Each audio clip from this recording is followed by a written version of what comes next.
Good morning to you all. Welcome to IWorld of Travel webinar today featuring Israel. My name is Zehava Biton and I'm the VP for Global Sales in IWorld of Travel. I'm very excited to share with you a country where I was born, I grew up, I was educated, and worked as a guide for many years. I moved to California, Los Angeles about 20 years ago, continuing working for our company. As you know, our webinar is a series of 3 webinars. I hope by the end of the week, you will have full knowledge about Israel and you will be able to sell the destination. Just few points of housekeeping. You are all on mute, and if you have any questions, you are welcome to put them in the question and answer the Q&A box. Shane will monitor the questions, and by the end of the presentations, we will answer your questions. The webinar today will be for about an hour. Our guest speakers for today is Richard Leverance from the Ministry of Tourism, and Amir Only, one of our top guides in Israel. Once again, I'm so happy to have you today with us. As I've mentioned earlier, we have a great selection of videos in our library. Go to the library, use these videos, and I'm so proud to show you one of the videos that describe Israel. After the video, we will continue with the presentation. Thank you.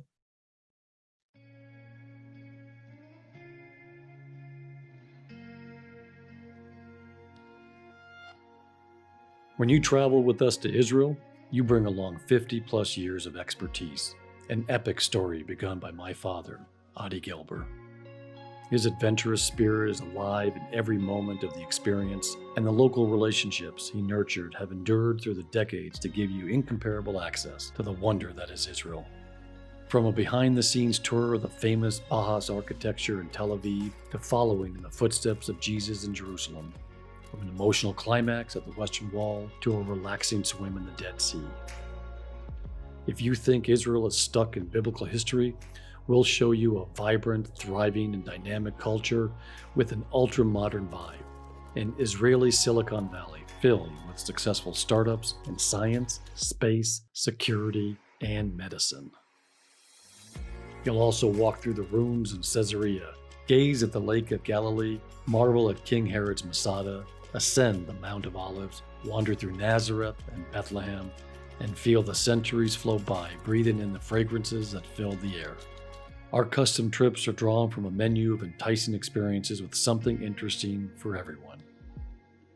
This is Michael Gelber, CEO, IWorld of Travel, inviting you to come and visit my birthplace and experience another memories beyond destination.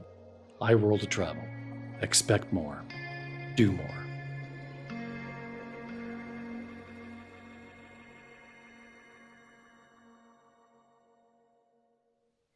So I hope you enjoyed the video. I would like to introduce Amir Orly. Amir Orly will be with us for the next 3 days. He will present Israel tomorrow and the day after tomorrow. Amir Orly is one of our guides in Israel. He has worked as a guide for 40 years. He's taking most of our clients, or your clients, I would say, if you book with us. He has guided our FEM trip to Israel last year. He had several credentials. Currently, he's working on his PhD on Bible. And welcome, Amir, and please, you can start. Amir will give us a short message about Israel. Hi, everyone. My name is Amir Orly, born and raised in Israel. I'm a tour guide and a Bible teacher.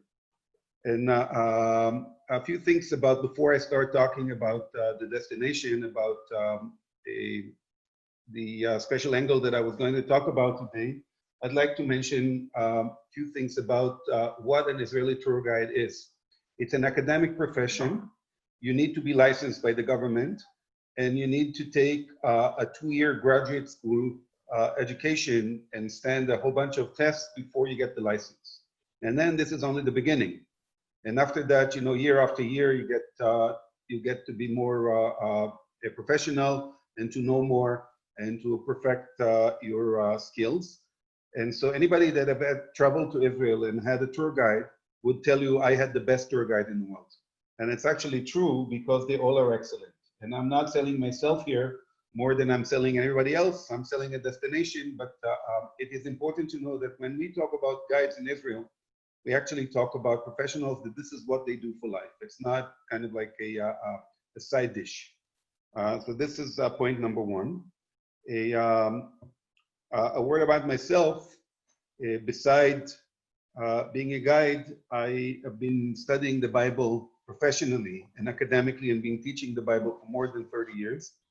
And the first slide that I wanted to start with actually has nothing to do with the Bible. Could you put back the slide? Could anybody, we can't hear you, so I will guess you answer me when I ask you, can you tell what this is all about? This is a language that most of you, I guess all of you, cannot read. And it's very difficult for you to figure out what is there.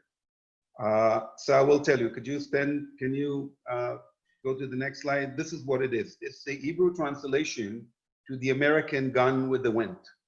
I read Gone with the Wind when I was about 16, 17 in Israel. I read the translation in Hebrew. And it's even before I saw the movie. When I read the translation, I had no knowledge of English. I could not speak or read English at the time at all. I had no knowledge of American history. I had no knowledge of the American geography. And so although I understood every word of the translation, I got very, very partial a picture of the story. It took me years first to learn more about American history and then to know to be able to read the language that it was written in, not the translation. And finally, when I actually was in Atlanta and when I was in the old city of Atlanta and I could see the places, it's a little over 100 years ago, so some of these places still exist in Atlanta. Only then I got to the full meaning of all the subtexts of Gone with the Wind that never could I get if I would stay with the translation, reading in a foreign country, completely remote from the history that it was describing and the geography that it was describing. And this is the point that I was going to make about the Bible. So please go on to the next slide. What we see here is the Hebrew original of the literature known as Bible. This is an inside page from the Hebrew Bible. So I assume, I don't know you all, no, I'll stay on the, go back one. I assume most of you cannot even figure out a word of what's written here. And you will need a translation, now go another one. And you all will need a translation to know what the original said. Because the original was written in Hebrew. The original was written 2,000 years ago in Israel. And the people that wrote it, they knew the geography. They knew the people that they were writing to. And we, 2,000 years later, or you guys, 2,000 years later, reading the translation far away from where it was written, both linguistically, geographically, and historically, can get as much as I could get from Gone with the Wind when I read the translation to Hebrew. Could you go one more slide, please? So the slide before, it was a page of the translation to English, and there was the word Jerusalem. So all of us can read about Jerusalem in the Bible. And those of us who are believers and read the Bible, never mind in which language, will come across the word Jerusalem hundreds of times. I think altogether more than 600 times Jerusalem is mentioned in the Bible. But it's only a text. When you're in Israel, it's actually a street sign. The one on the left, you can see both in Hebrew, in Arabic, and in English, says Jerusalem. And then we have two pictures of Jerusalem, one an overview of the old city from the Mount of Olives, the one at the bottom, and the other is showing us modern Jerusalem because, as Ahava mentioned before, it's not just history, but it's also a very vibrant and modern country. Could you move one, please? There are two kind of tours that, or I would say religious tours that come to Israel. One is a pilgrimage, and this is what you see in the slide here. A pilgrimage is when you come to actually follow Jesus's footsteps. You come to follow Jesus's footsteps, read the Bible in the places where things happen. This, for instance, are pilgrims walking the Via Dolorosa, the way where Jesus carried his cross to the place where he was crucified. Could you go back? Could you go another one, please? Shine. No, no. Forward. Yeah, this is the Church of the Holy Sepulchre, the one on the bottom left, where Jesus was buried and where he rose from the dead for people that are familiar with the New Testament. And it's not only Jerusalem, as you can see, we have Rachel's tomb, you have Bethlehem, the Good Samaritan. These are all geographical places that you can visit when you're in Israel. So this is one type of tour, pilgrimage, but there is another one, and I'll take another minute just to talk a little bit more about the special angle that I'm offering, is being a Bible teacher. I'm trying to teach the Bible on location. Just like if you read Gone with the Wind in old Atlanta, and you have the full historical background of where and when it was written, you'll get much more from the story than when you read it remotely. The same is when you do it in Israel. So my specialty is teaching Bible on location, and that together with the pilgrimage, together with going to all those places that Jesus was and all the disciples, but also actually going in depth into the text and trying to understand, I would say, more and more layers of the text from somebody who speaks the language that Jesus spoke and knows the country that he lived in and knows the history and of the time when he was. So this was my short presentation, and I'm moving on to Richard or to whoever wants to. Thank you so much, Amir. Thank you very much, and we are looking forward for your presentations tomorrow and the day after tomorrow. Let me introduce to you Richard Leverance, who I've known for and worked with for many years. Richard is the director of in the Western Coast, or in the Israeli Ministry of Tourism, the director of marketing. Just to let you know, Richard is in the past, prior to working with the Israeli government tourist office, was a pastor in different, and have led different congregations, I would say, in different parts of United States. Richard, the stage is all yours. Please teach us of our beautiful country, Israel. Thank you, Richard. Thank you so much, Zahava. Thank you, Amir. It's great to be with all of you this morning or this afternoon, depending on where you're joining from. I am Richard Leverance, and I've been with the Ministry of Tourism, working with the state of Israel for the past 4.5 years. I was 25 years as a pastor before that. I think that you have to share your screen. Yep, doing it right now. Let's see what we do. Yep. And okay, I was 25 years as a pastor in various churches in the United States, and I had the privilege of taking my churches on trips to Israel. So I knew a bit of the tourism background, but I also knew Israel because I love Israel, have since I started studying the Bible at the age of 15, have loved Israel, and introducing people to Israel is one of my passions. So it's a really great thing to be able to do for the state of Israel, travel around the United States and connect with pastors, with churches. I also do a lot with the travel industry, just trying to introduce people to Israel and promote and inspire Israel. It's a fantastic and extraordinary place to visit.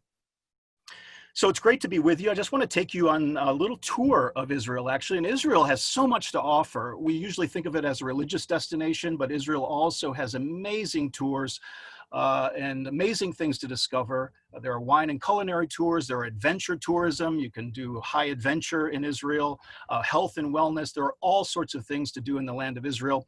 We are concerned today mostly just with the Christian tourism, though, because Christian tourism is the major market to Israel. Some 60% of Israel's tourism market is Christian-based, both Roman Catholic and Protestant evangelical.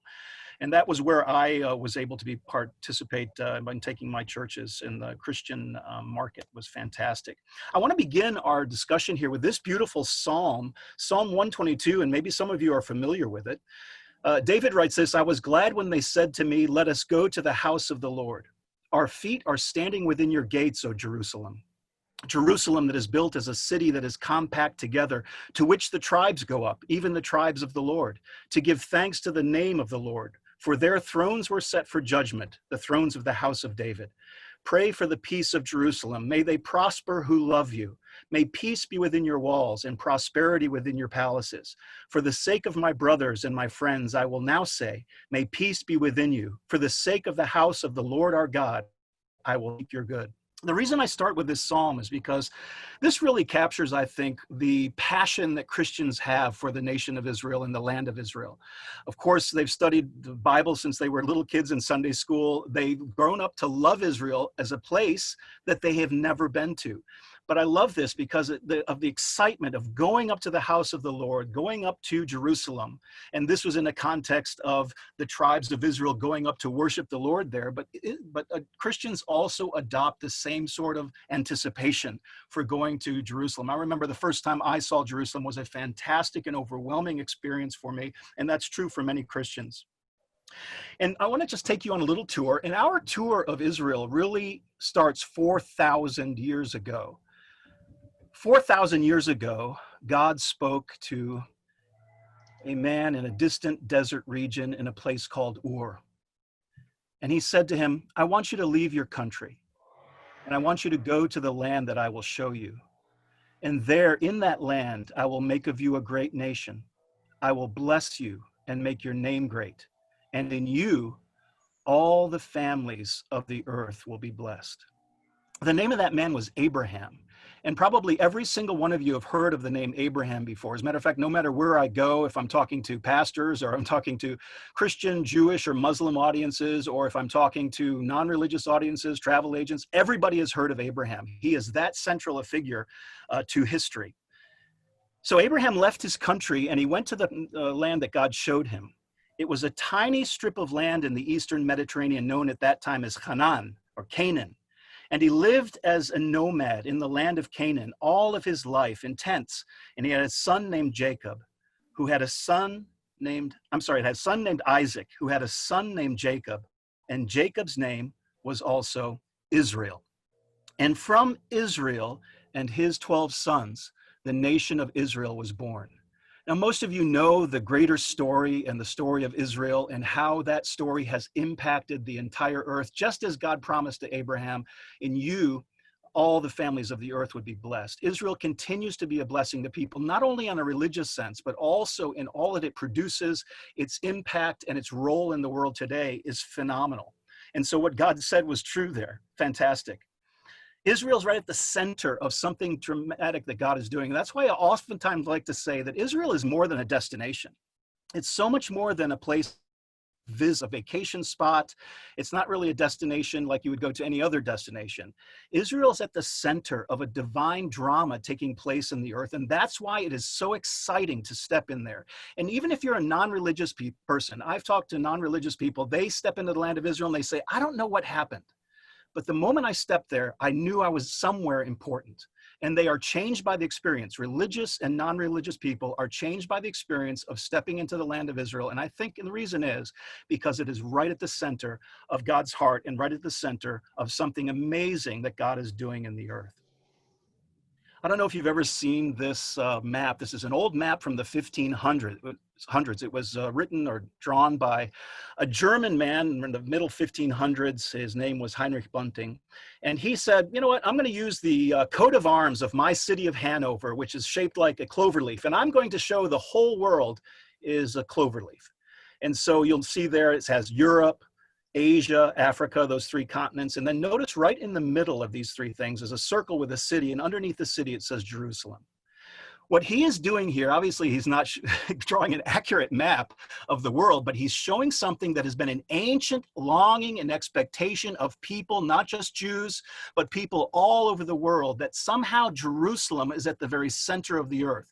And maybe it's not at the center geographically, I don't know, but it is at the center in a theological sense, or in a sense of God's heart and his purposes. And that's what makes going to Israel so exciting. So I love this old map. It just shows why people are so excited to go to Israel. The Bible is also concurs with this. This is from Ezekiel, one of the Hebrew prophets. He says this, "Thus says the Lord God, this is Jerusalem. I have set her at the center of the nations, with lands around her." And again, all of that is for the purposes of God, to put Jerusalem at the very center of the world and draw all people there. It's fantastic, and you experience that when you're there. So let's take a little quick virtual modern tour of Israel right now, and it begins in Tel Aviv at the Ben Gurion Airport. And the Ben Gurion Airport is one of the finest airports, certainly in the Middle East, but one of the finest in the world, and they continue to improve it. When you go in 2021, we hope that you will, you'll see improvements there and great brand new things open in Ben Gurion. They are ready to receive, getting ready to receive visitors. And it's a great place to begin a tour. And Tel Aviv is a fantastic city. Lots of Christian groups don't spend much time in Tel Aviv, but there's so much there in terms of the modern state of Israel to see, because Tel Aviv is a very young city, only about a little over 100 years old, but amazing things to see in Tel Aviv. And so if you do have some time to do that with your tours that you arrange for churches, spend some time in Tel Aviv, certainly.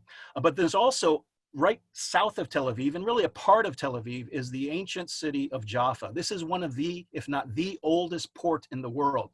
It's from this port, if you know the story, that Jonah left on his fateful journey. Remember, where he was swallowed by a great fish. This is also where the gospel first went forth to Gentile communities. The message of Christ and his salvation went forth from this city. So it's a fantastic city to begin a tour of Israel. Heading north then along the coast, we head up to Caesarea. This is one of the amazing building projects of King Herod. He built all over Israel, and he built this site to honor Caesar. It has amazing ruins also all the way up through the Crusader era as well. This actually here is a aqueduct from the time of Herod, where he brought water from some, I don't know, 20 kilometers away down to give water to the city of Caesarea. So a fantastic place to begin and to see Israel. Going up a little further and inland, we stop at Tel Megiddo. And Tel Megiddo is a fascinating site. It sits right here in the Jezreel Valley.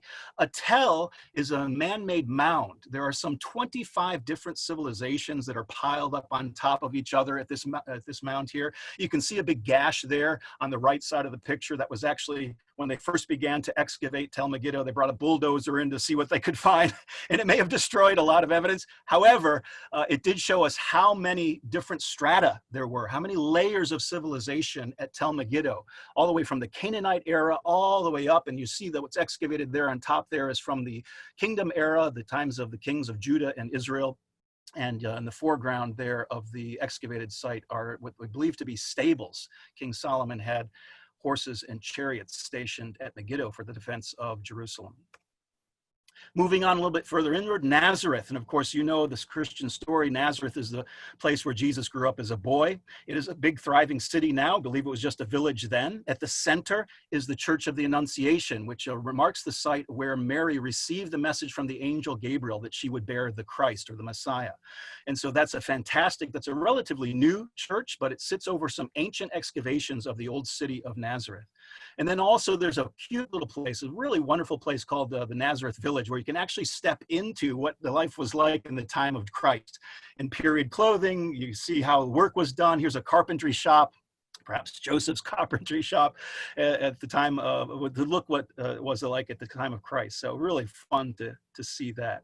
Moving then up to the Sea of Galilee. Galilee is where the majority of the Christian story took place, and Jesus' ministry was focused here in this area. The miracles he did, the messages that he preached, so much.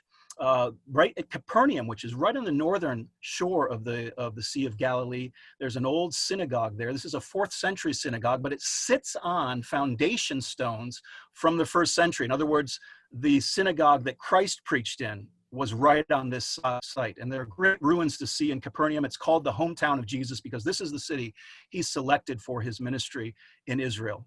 Taking a boat ride on the Sea of Galilee is a fascinating thing to do. This is where Jesus calmed the sea during the storm. If you recall, his disciples were frightened and he said, "Hush, be still," and the waves were stilled. And then I love this. This is a relatively new excavation along the shores of the Sea of Galilee. It's called Magdala, which is the hometown of Mary Magdalene. And that there picture you see there is actually a first century synagogue that was uncovered, and around it you see the mosaic flooring, which is so fantastic. We know that Jesus preached in lots of synagogues in this area and most likely preached here and may have stepped his feet on those mosaic floors. It's fantastic. Right in the center is this beautiful thing. It's called the Magdala Stone. It was believed that this may have been what's known as a shulchan, which is where they put the Torah, the portion of the Hebrew text, and maybe even kneeling because it's a low stone. But they found this with images that looked like the temple. So fantastic thing there. And they have a replica in place at Magdala when you go and see it. Going up further north now, up to the Golan Heights. This is a fantastic site at Tel Dan. And at Tel Dan, you've got this Canaanite era gate made out of this mud brick, which believed to have gone all the way back to the time of Abraham. And so sometimes it's referred to as Abraham's gate. As a matter of fact, the Bible in Genesis talks about Abraham having visited Dan. He may have walked through this portal into the city of ancient Dan. That's exciting when you think about it. What a fantastic find. And so many other interesting things were found there as well. Dan is one of the sites where the spring waters from Mount Hermon come down. It's the largest karstic spring in the Middle East, and water comes from underneath the ground, and rivulets form the headwaters of the Jordan River. It's a beautiful site to cool off in the spring or the summer, hot summer months. This is Caesarea Philippi, also known as Banias, another place where the water comes out, the spring waters that form the headwaters of the Jordan River. And this is the place where Jesus said to his disciples, "Who do you say that I am?" Questioning them about his identity.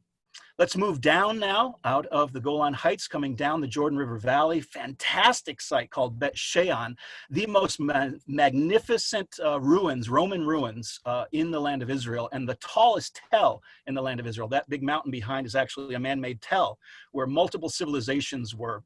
At the time of King Saul, Jonathan, David, that's what Bet Shean was on that tell. And then the Romans later in history built this city that we're standing in there, where you see the columns, that was known as Scythopolis, one of the Decapolis cities at the time of Christ, and we believe Christ probably walked on that main road there as well. Moving a little bit further down the Jordan River Valley, just a beautiful view from a place called Belvoir, which is a Crusader fortress overlooking the Jordan Valley, and in the distance there you see the Golan Heights. Beautiful. Then all the way down to the Dead Sea, which is the lowest place on earth at 417 or so meters below sea level, or about 1,400 feet below sea level. This has been a place of healing and rejuvenation for thousands of years. Prophets and priests and kings and paupers have all come to soak in its waters. You cannot sink here. You're as low as it goes there, and it's a beautiful place to be. The waters there are 10 times saltier than the seawater. Fantastic place. You cannot sink. You can read the newspaper. It's a fantastic place that everybody needs to go. There's an entire industry also created out of the Dead Sea salts and muds that you can take your products home and continue to rub yourself with them. Okay, continuing to go on now to Masada, up on the Dead Sea. Masada is a place of tremendous Jewish heritage. This was the place of the last holdout of the Jews against Rome during the first Jewish revolt against Rome, when Rome came down and destroyed the city of Jerusalem and the temple, and then marched their way all the way down here, where there was a holdout of about 1,000, maybe 900 Jews up here who actually took their life instead of being given over to the hand of the Romans. You can see there on the left side of the plateau a ramp that goes up. It was the ramp that the Romans built. Fantastic site to go. And what's wonderful when you get up there is you realize, though the Jews seem to have lost that battle, at the top of the hill is an Israeli flag blowing, showing the victory of God's plan over others' plans. You can hike up the Masada, or you can take a cable car up as well. It's a great place to go and to think about what happened there and to see the Dead Sea Valley. Moving on then up a little north, further north is En Gedi. It looks like Hawaii, doesn't it? I mean, it's a fantastic site. This is a place of springs which come out of the Judean highlands and cascading waterfalls and pools which come down through, and you can swim in them and just enjoy this area. It's a very natural reserve. There are lots of wild goats romping around there as well. As a matter of fact, En Gedi means the spring of the young goat. This is also where King David, before he was king, hid from King Saul when Saul was pursuing him, if you know that story. Another view of En Gedi looking out towards the Dead Sea. And then coming up a little further along the Dead Sea, you've got Qumran, which is one of the greatest finds, archaeological finds of the past 100 years, was certainly found here. The Dead Sea Scrolls, found in some of those caves and many other caves in this area as well. They also have excavated the what they believe to be the compound where a priestly class of Jews were here writing and keeping records that were some of them found in those caves. And then one of my favorite sites in Israel is called Qasr al-Yehud, right on the Jordan River. This is so exciting. It's one of the it is the traditional baptismal site of Jesus of Nazareth. This is where John the Baptist was baptizing. It's only been open for the past, I don't know, 8 or 10 years, but now you can go and you can carry on baptismal services. There's access to the Jordan River there. What's so great about this is it's the traditional site of the place where Jesus was baptized. Not only that, but this is also near here, the site where the Jews crossed over as they first came into the land. This is where Elijah was taken up in chariots of fire at this site somewhere nearby. Moses, just beyond in the kingdom of Jordan, is buried in Mount Nebo area somewhere. All of this right in this area. The first Passover actually in the land of Israel took place on the plains of Jericho, just in this area. It's a fantastic site. I always am so moved because of what happened there in history. And then heading up then to Jerusalem. Jerusalem, as we talked about earlier, is the very center of the earth. A lot of people believe that. I certainly do, in terms of what God is doing. A beautiful city. Most people are so moved to see Jerusalem the first time they go there. You start on the Mount of Olives, and that first view there where you see the gold dome of the rock is a view from the Mount of Olives. Coming down the Mount of Olives to the bottom, you pass through the Garden of Gethsemane, where Jesus was in agony and in prayer for his disciples and for all of us who believe in him. And then moving on into the old city, you start on the Via Dolorosa, which takes you through winding cobblestone pathways through the old city, the traditional site of the path that Jesus walked with the cross. And it ends at the Church of the Holy Sepulchre, which is the holiest site in Christendom. This chapel contains both the burial place as well as the resurrection site, the death of Jesus on the cross is there, as well as the tomb. His burial and resurrection took place all under the roof of this amazing historic structure here. Also in Jerusalem is the City of David, which is probably one of the most exciting archaeological digs in Israel. They are actually uncovering what they believe to be the foundation of David's fortress in the city of Zion. In ancient Jerusalem, and there's some of the excavation that's nearby.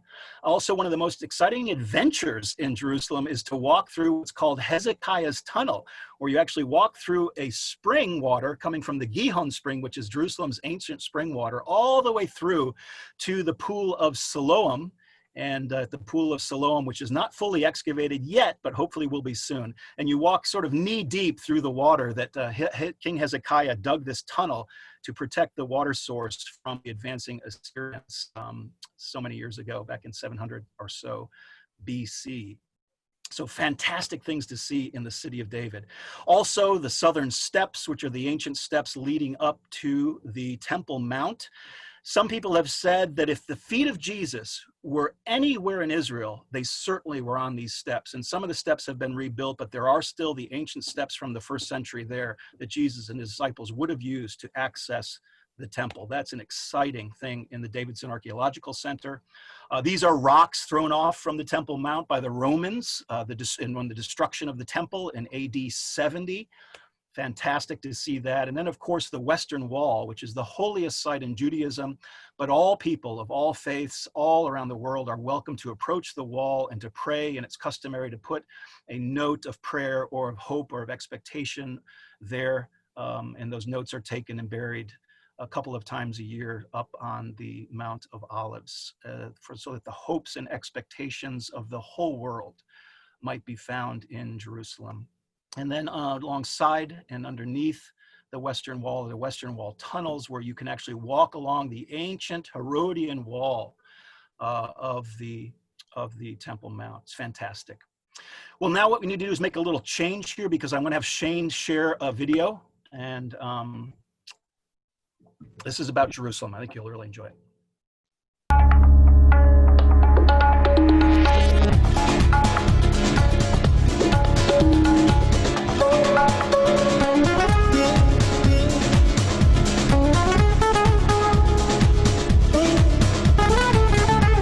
Everything here is so connected and so together. It's like as if everything combines together into this beautiful harmony. Like Jews and Arabs and tourists from all over the world, like Chinese and Australians, all together, something that you cannot find anywhere else.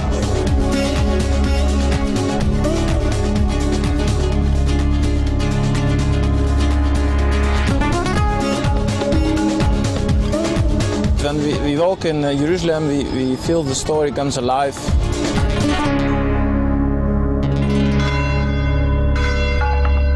2,000 years ago, the people there walked there around, Jesus walked there around, and now we walk around here. It's very special.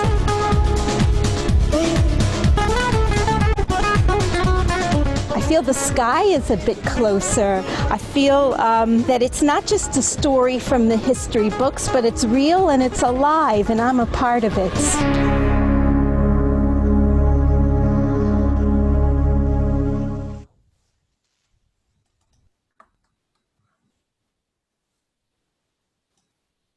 Okay, what a beautiful, I love that video.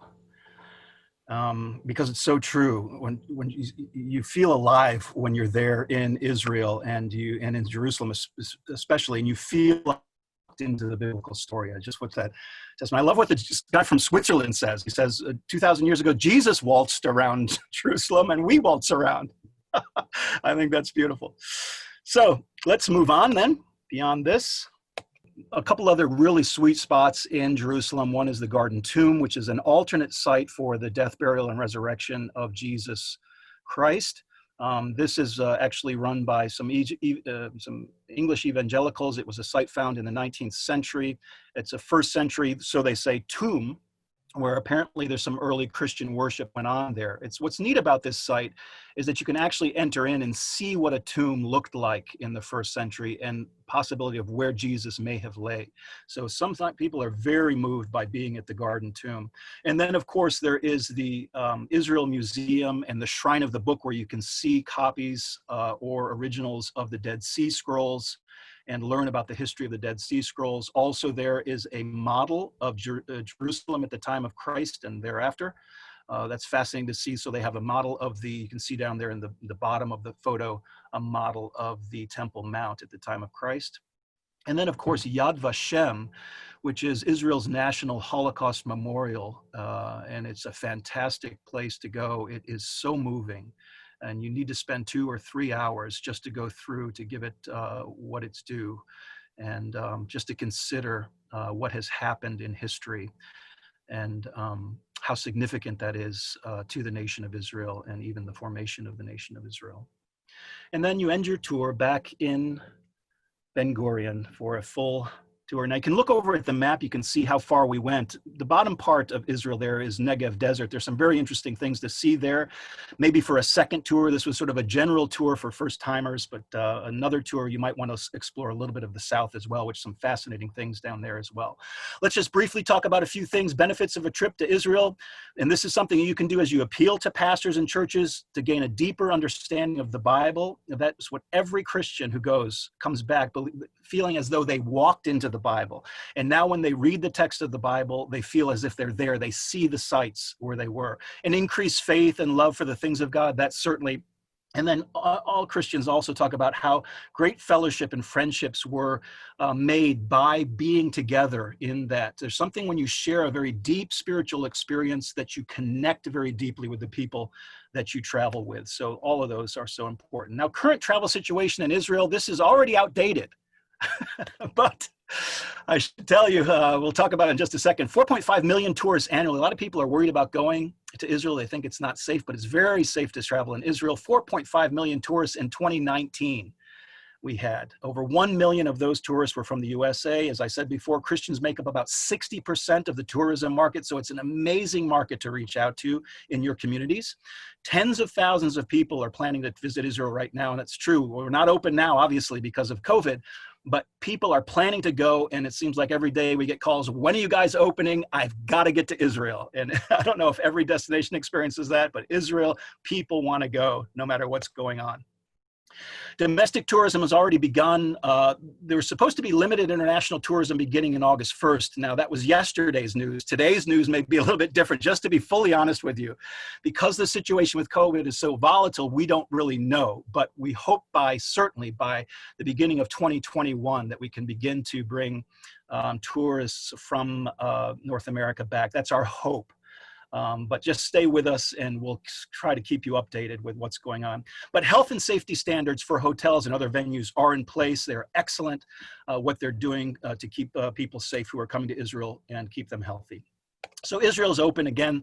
They may be closing, but right now it's open. 56 national parks, the forests and campgrounds, holy sites open, and hotels and restaurants open with health screening, social distancing, and masks required. Think about this just as we close.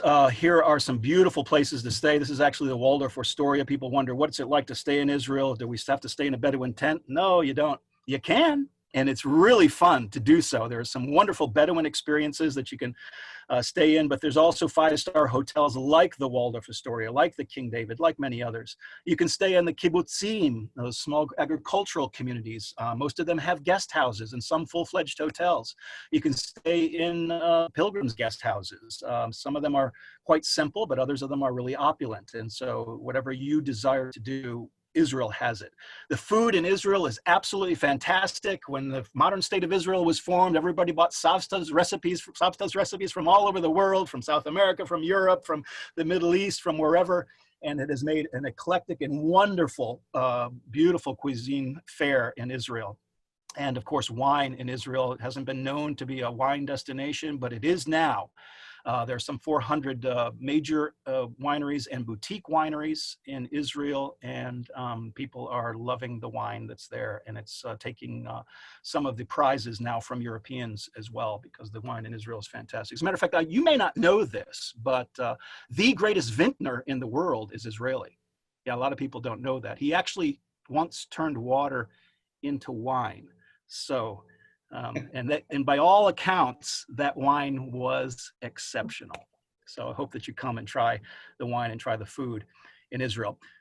Before COVID, when everything shut down, 40+ airlines from the USA and Canada connecting via US hubs, either direct flights, and there's some new ones opening up even right now. It's hard to give you an overview of what's happening now, but there's some new ones planned for 2021 out of the US, but there are direct flights out of the US, or you can connect through European or Middle Eastern hubs. How do you begin as a travel advisor? Well, first is to start a relationship with a tour operator. And the reason is because the tour operator holds your hand, takes you through the process, takes you through the steps, and then also makes all the bookings for you in Israel. You need to start a relationship with a tour operator. IWorld of Travel would be an excellent choice for you, obviously. And so we want to encourage you to do that first. Reach out to churches in your community. And I think this is sometimes an overlooked market. But churches, synagogues, other places where there are religious tours going, that's a place to begin, and certainly do that. Work with a pastor to plan a trip and recruit members. Oftentimes pastors have ideas of what they want to see in Israel, and you can work with them to put the itinerary together with IWorld of Travel and make that happen. Most pastors want to go to Israel. They say about 100% of pastors want to go to Israel, but only maybe 5 or 10% have actually been to Israel. So that's a huge market. And then last, plans should begin 12 to 18 months out. So if you're thinking about next summer or next fall, for Israel, then start now to reach out and start now to put those plans in place. Just a couple of things in terms of our social media. We're here to inspire you. We're here to inform you. That's what the Israel Ministry of Tourism is all about. I'm in the Los Angeles office. We have an office in New York, in Atlanta, in Chicago, and then also one for Canada in Toronto. And so we're all here to help you any way we can. We're using the hashtag Inspired by Israel you can check that out for amazing photos and videos. Facebook, we're on Instagram. We also have www.israel.travel if you want more information about Israel. And we don't sell tours, but we are here to inform and to promote and to connect you to suppliers and tour operators. That's what we do. So thank you so much. It's been great to be with you, and just want to wish you all shalom, and we'll look forward to seeing you in Israel in 2021. Thank you so much, Richard. What a great experience. I think that all of us cannot wait to visit Israel. It's true that it is difficult now, and that was one of the questions. It's now, there is a second spike in Israel.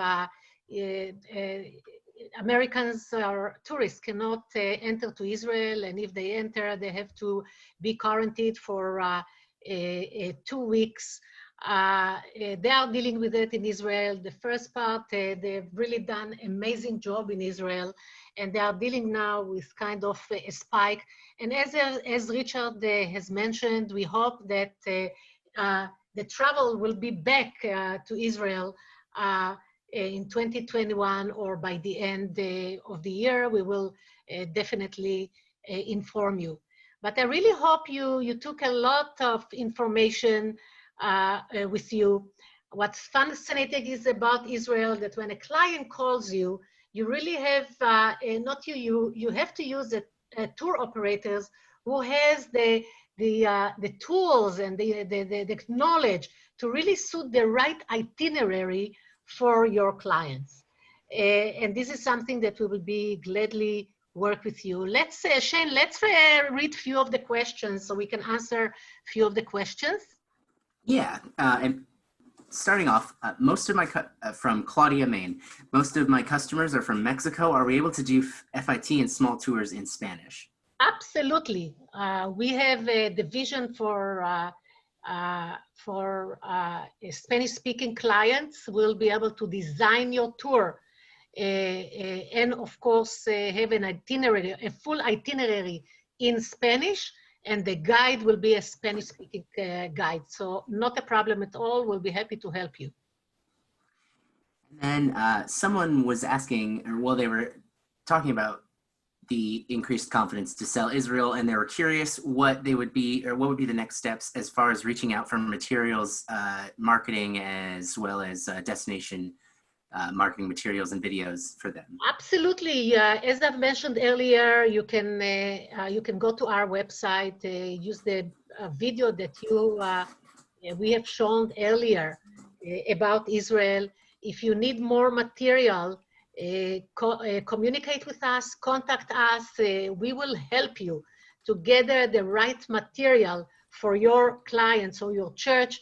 And once again, we are here to assist you and to really make sure to have the material that you need.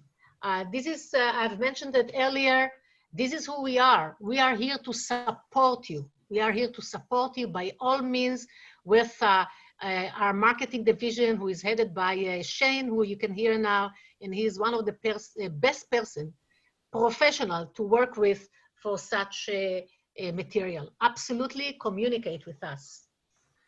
Next question. Fantastic.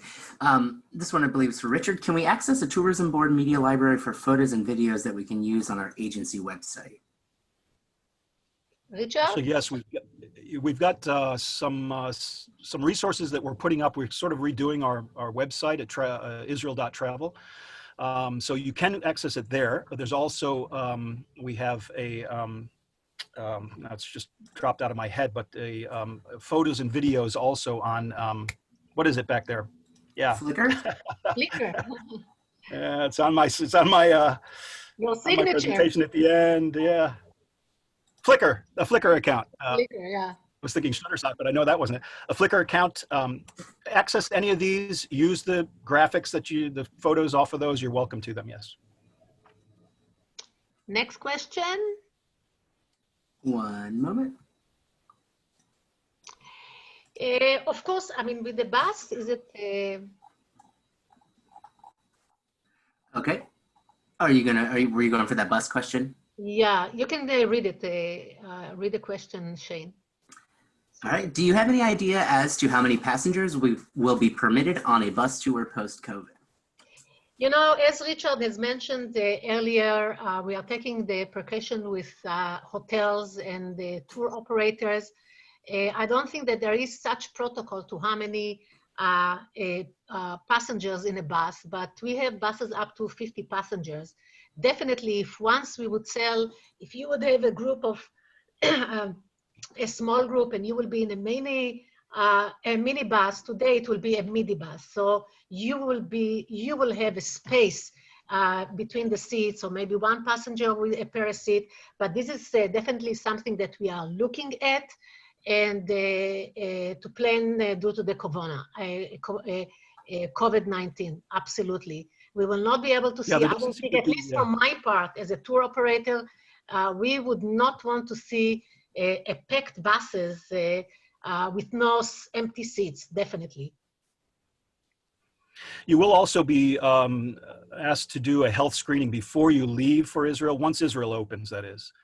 The health screening before you leave and also upon arrival. So they're trying to screen out anybody who may be sick, may have the fever, that sort of thing. So that when you do get on your bus, at least you know everybody on there at least passed the initial test. So. Absolutely. Perfect.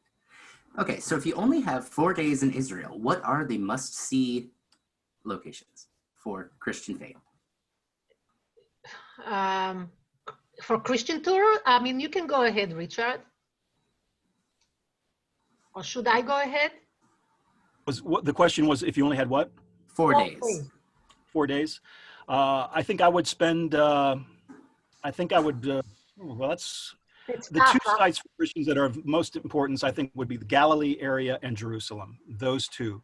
So if you could spend a couple days in Galilee and a couple days in Jerusalem, although Jerusalem really requires 3 or 4 days, but at least a day in Galilee, seeing Capernaum, seeing some of the sites around the shore of the Sea of Galilee, maybe taking the boat ride, and then heading down to Jerusalem. Jerusalem is so full of things, and even what I showed you only scratched the surface of what you could see that's important to biblical studies. But I would definitely do Galilee and Jerusalem. Yeah, if I may add, a lot of the bookings we have very popular are either pre and post or excursions by private car with cruises. And in most of times, your clients will have 2 days or 3 days to visit Israel. They would come to Ashdod and they will depart from Haifa. And definitely it is so important if you have clients in cruises. You know, sometimes your client will be the chance to visit Israel and they have only 3 days. So it's very important to design the dream trip for your client. And if they are Christians and they would like to see Israel through the Christianity eyes, we will definitely visit Jerusalem. And then coming to Haifa, we will visit the north part of Israel, the Galilee. Two very important places. Absolutely. Thank you, Richard. So as a follow-up, how long does it take for the whole northern tour from Tel Aviv? I would say that I would plan a 10 days tour, a minimum of 10 days. It's 8 days, 8 nights. This is, in my opinion, the minimum. It is between 10 to 12 days and can be longer. But shorter than 10 days, it's a little bit pressuring, I would say. Richard, what do you think?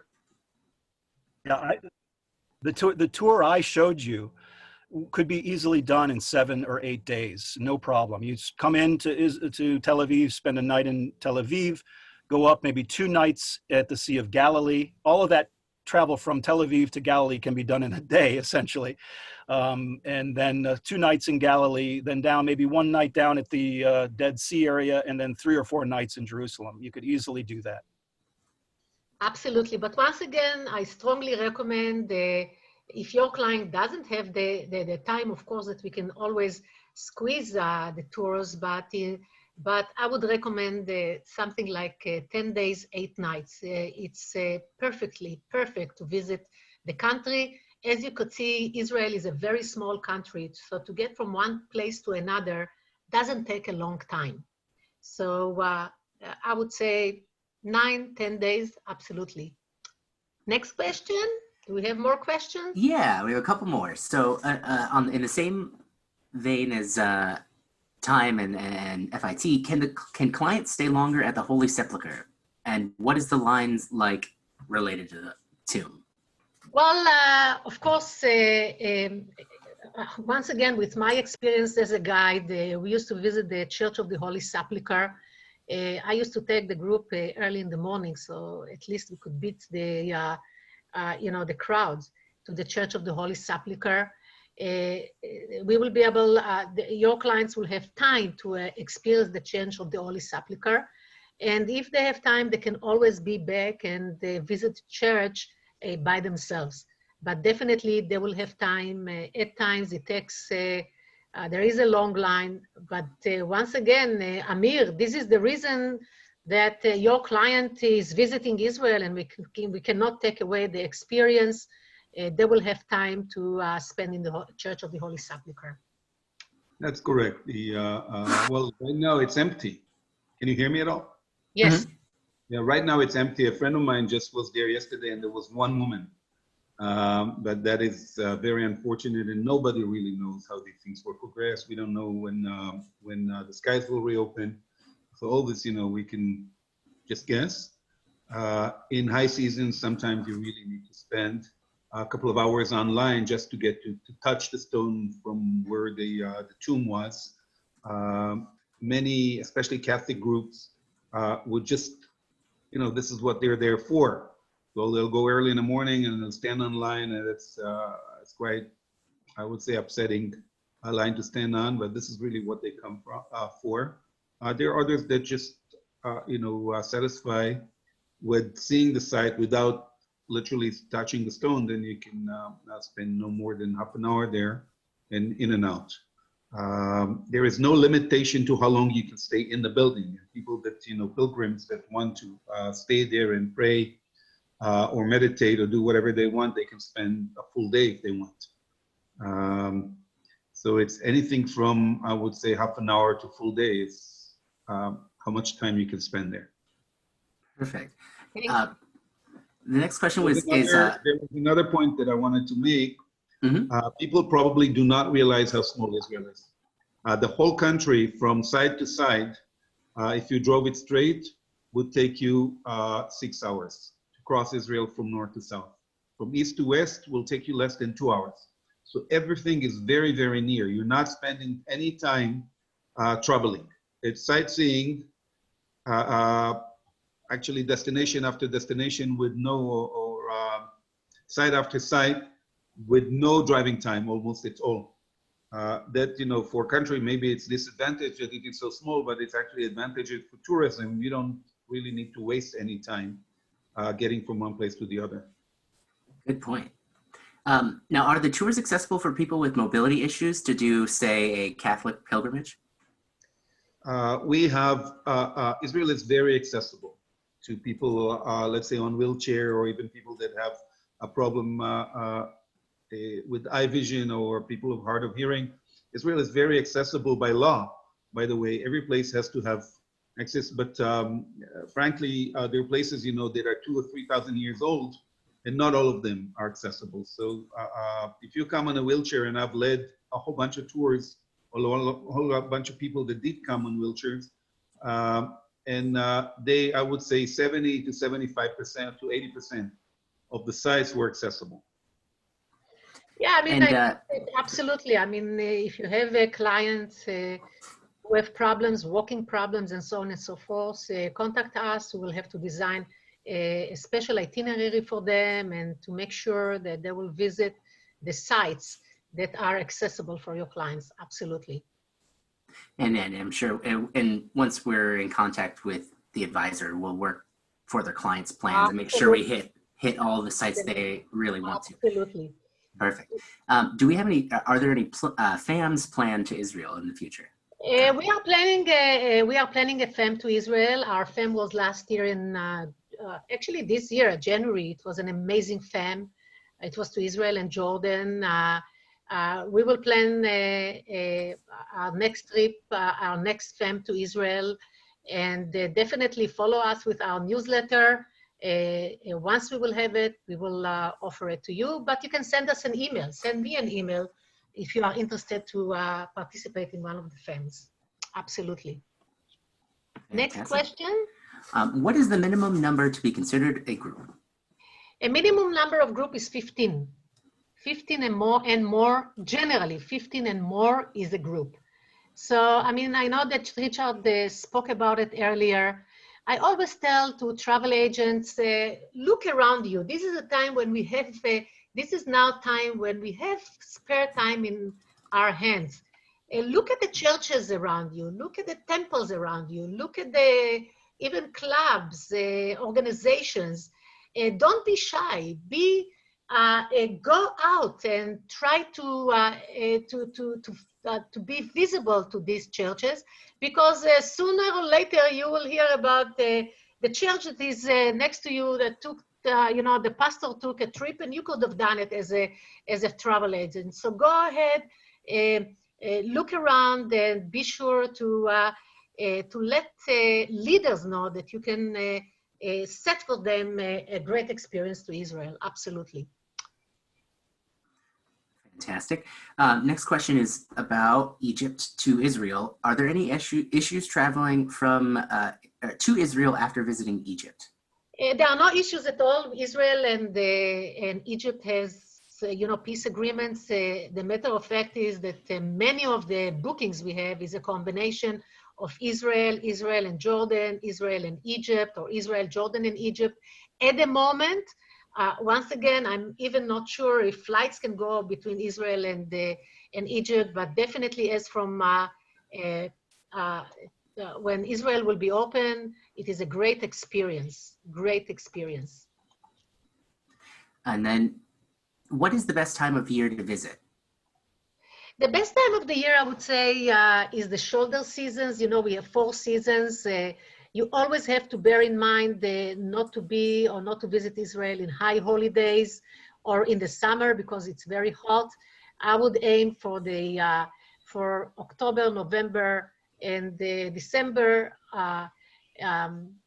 October is the fall. December is actually, or November is the beginning of the winter, but the winter is very mild in Israel.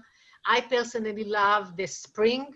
I would say January, February is still the winter, but it's very mild. The prices are very good in January and February. It's the low season.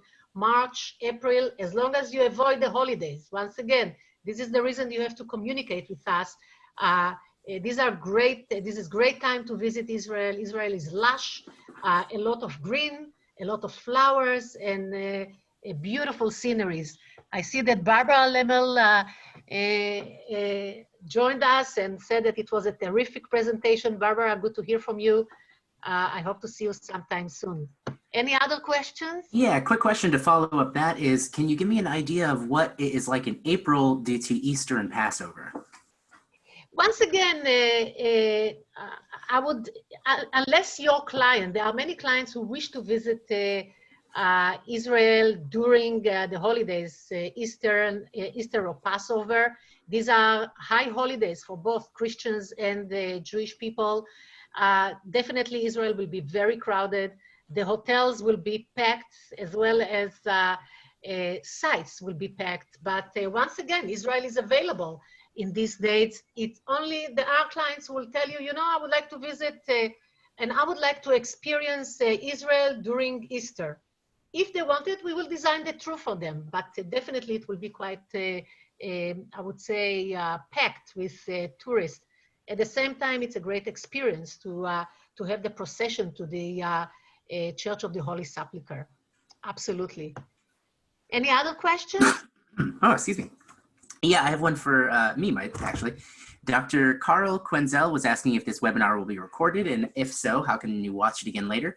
So everyone, just to let you know, if you go to iworldoftravel.com/videos, you can see our different, we have 3 different sections that will be destination marketing videos you can use to share with your clients to inspire them for travel and get a little more information. And then there's also more of our second section is destination education videos, more like the one we're doing here with Israel.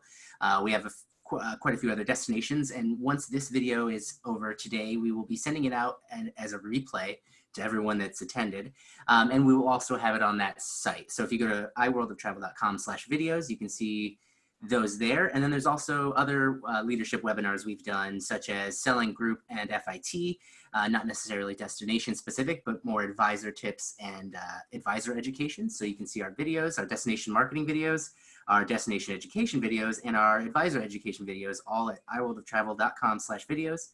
And this will be posted there shortly. Okay, so then the next question is, what are the starting prices for an 8-day tour? I mean, once again, if I will tell you the starting prices, it will not be professional on my side, but be assured that when you qualify your client, one of the questions that, I mean, you should ask many questions. Where did you visit? What are the hotels you've been using in your last trip? If it is a group, what is the budget you think I should plan this trip? Once you have the budget, we will plan and we will design the itinerary to your budget. You can tell me, hey, listen, Zahav, I have only $2,000. Let's plan something. So probably it will be shorter. The hotels will be different. And if you come and you will tell me, I have this family, it is their trip, a lifetime trip to Israel. I would like really to have the best out of the best, and the sky is the limit, right? So I think that the best is to really qualify your client, bring us give us not an exact budget, more or less a budget. We will design your trip with the budget to your client. Fantastic. Next question, is Bethlehem included on our tours? And I know the guides and bus drivers have to change at the border. So that's why the question. Yes, that's true. Bethlehem will be included in our tours. As you know, Bethlehem is part of the Palestinian authorities. They will have to to pass kind of a border, I would say. In Bethlehem, they will have to have a Palestinian guide who will lead them to the church and will lead them out. So the guide, the Israeli guide, will wait for them on our way back. But of course, we offer Bethlehem, we offer Jericho. These are 2 popular places that are currently under the Palestinian Authority, and we can set tours over there. Absolutely. Fantastic. Do we do mixed Christian and Jewish groups? Sometimes. I would say that today we spoke about the Christians. Many of our tours, if you will go to our website, you will see different type of tours. And part of the tours is a general tour, right? A general tour to Israel where you see and you emphasize with all traditional Israel that appeals to Jewish, Christians, and the Baha'is and some other religions. Absolutely, we do offer kind of general tours. And I must be honest, sometimes there are temples and churches who gather together and would like us to design a special itinerary for a group of Jewish and interfaith, we call it interfaith groups. So, and then of course we will design the itinerary accordingly. Perfect. Can you go over the Western Wall with a guide? Yes. Perfect. I mean, okay. You mean to say inside the Western Wall? I'm not sure. The question specifically said, can you go over? Of course, the guide, usually the guide would take you to the Western Wall, to the plaza of the Western Wall, will explain to you all about the Western Wall, and then you will have sometimes to go in to pray, to put a note of wishes, and so on and so forth. You know that with the Western world, women and men are still separated, so men will go to one side and women will be able to go and pray on the other side. Perfect. I wanted to say there's a couple of just thank yous. I wanted to say a quick thank you to Alice Gambu, Francesca Fihat, and Roberta Havernstreit. Thank you and shalom to all three of you. And then I think the final question here is a good way to wrap it up, is what makes IWorld of Travel stand out compared to the other tour operators in Israel? I don't understand when you say Israel. We stand out in many aspects. First of all, as I've mentioned earlier, we are working with our partner. We vet our partners. We are in daily touch with our partners. As I've mentioned earlier, we have top professionals to assist you to any bookings you have, whether Jewish, Christians, pilgrimage, not pilgrimage, wine lovers, and so on and so forth. We are here to design the experience for your client. And absolutely, our partners, we are working with our partners in Israel, so they have excellent relationship with the hotels in Israel, all hotels in Israel, definitely with other services that you might need.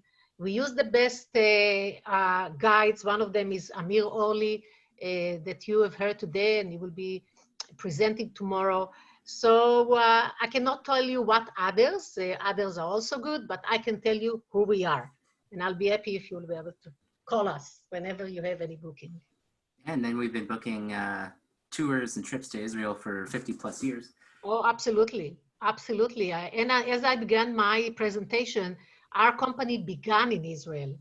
Our company was one of the first tour operator to lead groups, to actually introduce Israel to many Americans. So many Americans will be back and will say, oh yeah, I remember my trip with my daughter 20 years ago, and then the daughter is taking now her daughter to the same place with the same company. Absolutely. Thank you, Shane. You're absolutely right.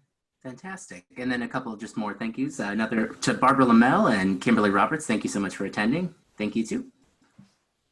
Yeah, I mean, my goodness, it's unbelievable. It's over an hour, and listen, it was a great experience. Thank you so much, Amir. Richard, thank you so much. I've heard many of your presentations, and every time I hear you, it inspires me again. Thank you so much for your commitment to Israel and for your love for Israel. Shane, thank you so much for putting everything together. For those of you who will join us tomorrow, we will be talking tomorrow about the Jewish heritage of Israel. It will be fascinating to see how you visit the same sites and will have different emphasis, I would say. So those of you who have not registered, you are welcome to register. If not, you have my email. Please communicate with us. Keep yourself safe and healthy, and hope that Israel will be open very soon so your clients will visit this beautiful country. Thank you so much all. Thank you for participating in our website today. Thank you.